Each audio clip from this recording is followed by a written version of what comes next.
अस्सलाम वालेकुम व्यूअर्स। मैं हूं जी चौधरी। आज हम बात करेंगे बिजली के बिल्स की। जो वापडा के बिल जो हैं वो बहुत ज़्यादा आ रहे हैं। तो हर आदमी जो है वो इसकी वजह से परेशान है कि बहुत ज़्यादा बिल जो हैं वो आ रहे हैं। तो इसका क्या हल है? तो इसके बारे में आज हम बात करेंगे कि देखें, एक तो गवर्नमेंट ने इस पे टैक्सेस बहुत ज़्यादा लगाए हुए हैं। सपोज यहाँ मेरे पास एक बिल है, तो इस बिल में ये तो आपको डिस्प्ले में नज़र आ रहा है, इसमें नहीं। तो मैं अगर किसी बंदे की 17,000 एक बिल है, उसमें 17,549 है इसकी वो कास्ट ऑफ इलेक्ट्रिसिटी है।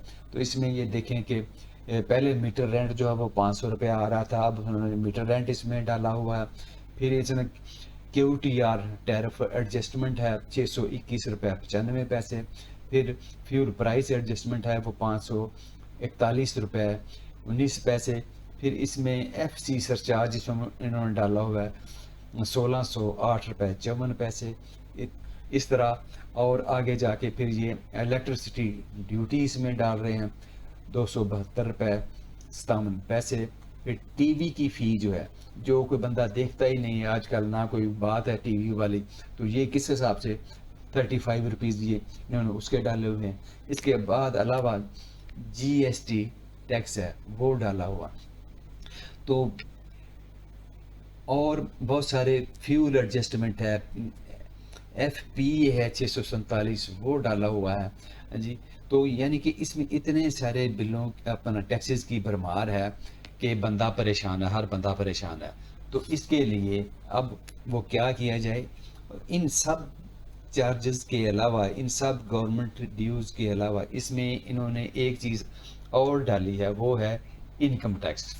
इनकम टैक्स हमारा, ये जो हम FBI की साइट पे चलते हैं, तो यहाँ जाके हम रिटर्न वगैरह जो है फाइल करते हैं, तो यहाँ उन्होंने एक इनकम टैक्स जो है ना वो डाला हुआ। तो इनकम टैक्स डाल के बिल जो है ना वो और ज़्यादा जो है उस पे, हालांकि इतने चार्जेस होने के बावजूद फिर उसमें इनकम टैक्स भी डाल जाना, ये फिर और है एक्साइज ड्यूटी, बहुत कुछ इन्होंने, मैंने सारे पहले तफसील से आपको बता दिए। तो इससे छुटकारा हासिल करने का क्या तरीका है? तो ये है कि जब आपका बिल 25,000 रुपये से ज़्यादा हो जाएगा, तो फिर इस पर उन्होंने 7.5% यानी 7.5% जो है वो इनकम टैक्स जो है वो डाल देंगे। तो 7.5% अगर आपको इनकम टैक्स भी लग जाए, तो ये तो बिल बहुत ज़्यादा आ जाएगा। लिहाजा इससे बचने के लिए, ताकि सारे भाई जो हैं वो ये देखें कि इसको कैसे एलिमिनेट कर सकते हैं, तो ये 7.5% से हमारी जान जो है वो कैसे छूट सकती है, ये जो इनकम टैक्स है। तो इसके लिए हमें क्या करना पड़ेगा कि हमें एक वेबसाइट पे जाना पड़ेगा, जिसको हम कहते हैं कि MNR, ये वाला MNR.pitc.com.pk। तो इस वेबसाइट पे हम जैसे ही हम वो जाएंगे, तो हमारे पास ये वाला पेज, ये वाला पेज जो है ना, ये हमारा खुल जाएगा, यानी इलेक्ट्रिसिटी कंज्यूमर्स CNIC नंबर। तो ये सारा मसला CNIC नंबर का है।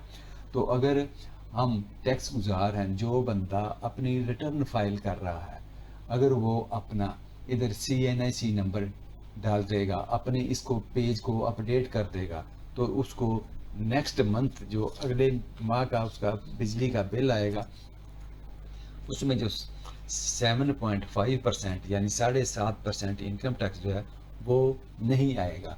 तो ये देखें, ये पेज है जो मैंने ओपन किया हुआ है। इसमें ये सबसे पहला कॉलम ये वाला आ रहा है, ये देखें, इसमें enter electricity bill reference number. तो आपने सिंपल क्या करना है कि इस जगह पे अपना 14 डिजिट का अपना रेफरेंस नंबर जो है वो आपके मीटर पे नज़र आता है। ये देखें रेफरेंस नंबर, ये मैं यहाँ आपको दिखाता हूँ कि इसमें बिल में ये वाला है, ये देखें, ये वाला रेफरेंस नंबर है। ये 14 डिजिट का रेफरेंस नंबर है, इसको आपने ये जो मैंने वेबसाइट बताई है इस जगह पे हमने वो लिखना है। इस जगह पे हम वो लिखेंगे। जैसे ही हम इस जगह पे वो नंबर डालते हैं और आगे आ जाने जी, आगे जाएं, या गो भी लिखा हुआ है और ये भी लिखा हुआ कि आगे जाएं, तो इस पे हम वो क्लिक करेंगे। जैसे ही हम क्लिक करते हैं तो ये वाला पेज जो है ना वो ओपन हो जाएगा। पहले ये सिंपल वाला ये वाला पेज सिर्फ होगा। ये जैसे ही मैं दोबारा आपको इसकी वेबसाइट पे जाके मैं दिखाता हूँ, ये देखें ज़रा, ये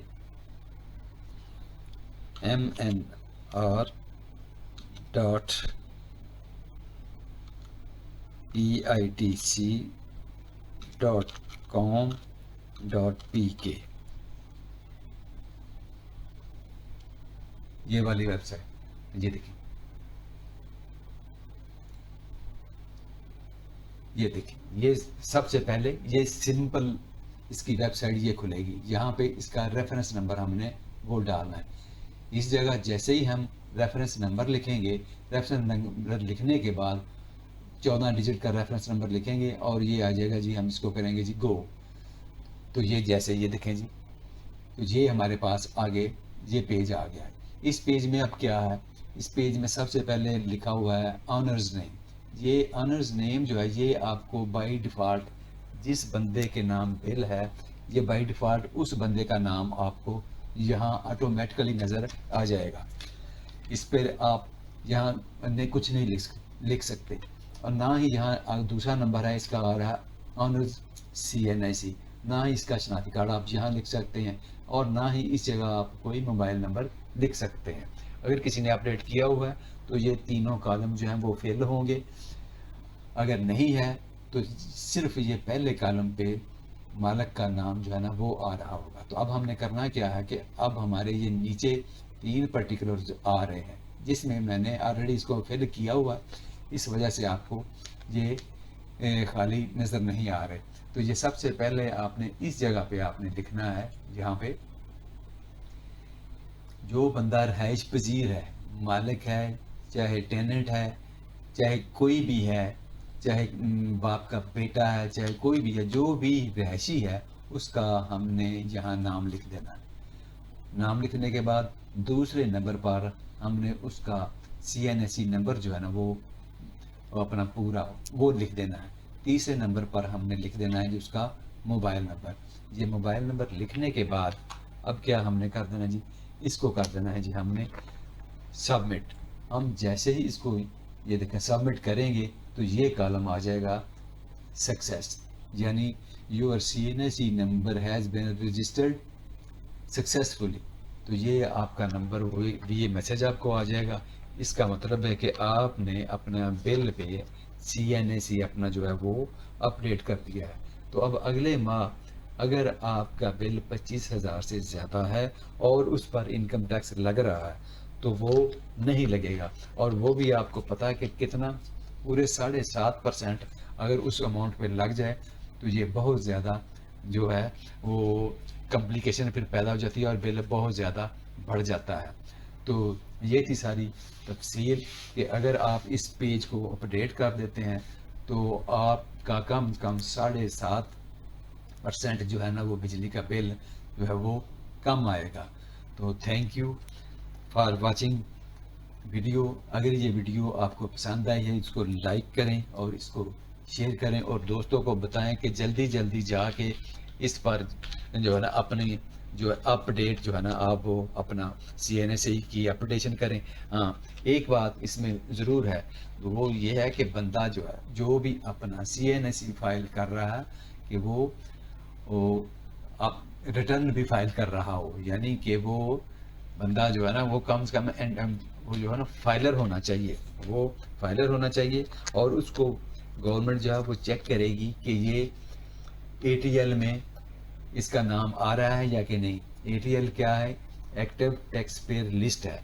तो एक्टिव टैक्स पेयर लिस्ट में उसका नाम भी होना चाहिए, यानी कि वो बंदा फाइलर होना चाहिए। जैसे ही वो बंदा फाइलर होगा तो उसका नाम भी होगा, लिहाजा फिर उसको नेक्स्ट टाइम जो है वो इतना बिल नहीं आएगा।